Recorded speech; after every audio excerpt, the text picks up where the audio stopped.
aho bwanyuma ya Ministry y'ebyamatungo hamwe n'ubuhinzi mu ihanga ukurugaye kahandikira district egi erukwetombeita ngomba zo kubayohereza mu district egi tugura ikire mu Abariisa ekyareteire endwara y'amatungo erukumanya nkejwa yagumayo. Aba bwanyuma y'okutunga Mukaga barugayo bayetombeitira Ministry n'emwe bo bari kugishaba ngo eshikeho mu district egi eshwijuma za famu zitari zimwe na zimwe kureba haro famu n'emwe ekine endwara y'ejo. Fenga abalunzi kyakusalirwa kinene nti tututte ebbanga nga tetulina we tutunda nsolo yaffe tugumiikiriza ekiseera ne tukkiriza emitendera gyonna egyatuweebwa naye kyannaku okulaba nti abaana abaffe ku masomero gye basomera ate bafuuse mmomboze ng'ate minisitule erina obusobozi obulina ssente obusobola okujjanjaba omuntu n'awona nolwekyo tusaba gavumenti tusaba pulezidenti Museveni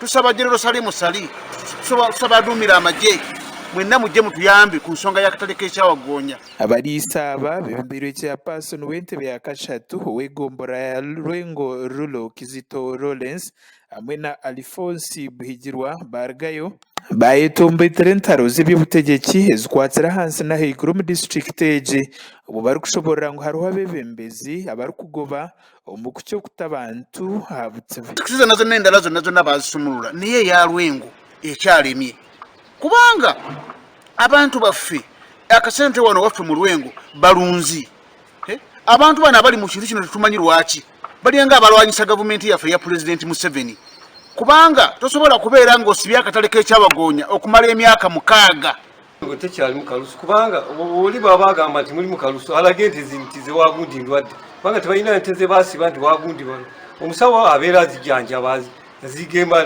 nazigemera naye obwavu butuli bubi nnyo.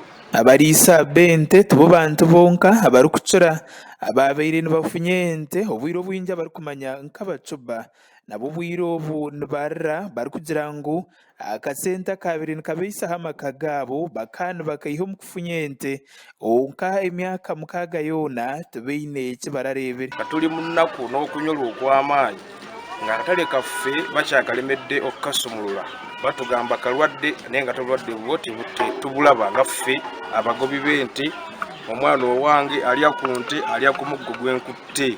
Abandu Bariisa abagambaho n'omushaki waitu nibetombeita abw'ebbeeyi ey'abashubuzi barikuguriramu amatungo gaabo barikushoborera ngu ente eyi babaire nibaguza 1 million ey'esente za Uganda obwahati nibagiguza 30,000 yonka. Embuzi ku ssaawa ya leero yagulwanga 2,000 oyita omusuubuzi olw'okuba akatale tekakyaliwo ayagala gigula 3,000.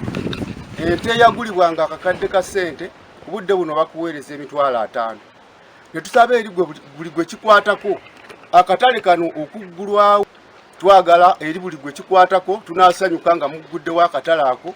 Oli omuheezi wa chairperson w'entebe ya kataano wa district ya Lwengo Vincent Birmuye yarugayo yashoborera ku district ya Lwengo yatahirirwe endwara y'ejo omwaka gw'2018 ekyareeteire babataha butsibe onka bwanyuma y'ebiro bikye Ministry y'ebyamatungo yaboherereza omubazi ogw'okujanjaba ejo bateekateeka ngu baza kubaiha aha butsibe konka n'okuhika obwire obu tibakarugahoga. Ogu naateekateeka ngu hariho abantu abarikwenda kukozesa omugisha ogu kwekorera sente obu Abanyayuganda barikubonaabona. Kalusu ono yajja ng'ow'okusaaga netulowooza nti mwaka gumu 2 bagenda kuba bagudde obutale bwonna netugezaako okugema minisitule tugyebaza nti yatuwa eddagala eryokugema Kalusu ono netugema mu Lwengo netugema awali cases eza Kalusu so netulowooza nti mu mwaka ogunaddako osanga banaatugula naye ndowooza olwetegereza ennyo kirabika mulimu ekkobaani erinyigiriza abalunzi baffe mulimu ekkobaani erinyigiriza abantu baffe abenyigira mu mulimo gw'okulunda ente awamu n'ebisolo ebirala ebiri mu kkowe ebyo erikwatibwa Kalusu.